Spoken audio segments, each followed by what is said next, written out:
I think the audience would love to hear the role that people and culture play in making any organization ready for such kind of disruptions or transformations.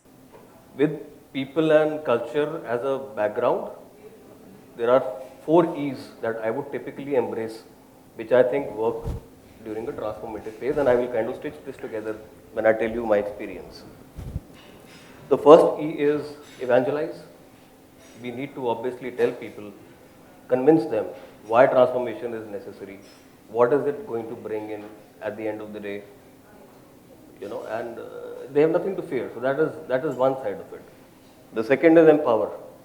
If you are going to transform, you will have to also empower your people to take the right calls so that they can carry the agenda that you laid down for them to follow. Third is, which is very important, and I'm sure all of you will agree here, is emote and empathize.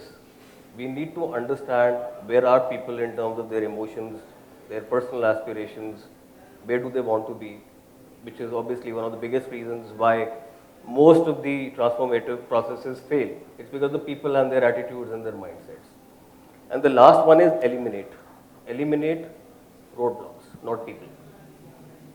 Okay, so these are the 4 E's that I think work pretty well if you consider people and culture in general.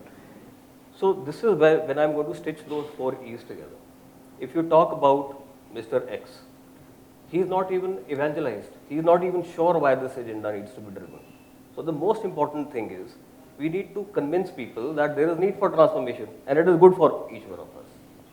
The second person says, I was doing a great job. That means we did not emote or empathize with him. He has resentment. He feels that the job he's been given is below him. He was doing a great job and we moved him as a demotion. So this is the second part. The third gentleman says, I don't understand numbers. Right? So it is an empowerment issue. You're asking somebody to run an agenda which they have no skill sets for. They are not empowered to do that. And the fourth person says that we are having to do all the fighting ourselves, which means that they are not getting the support or somebody who is going to remove those roadblocks.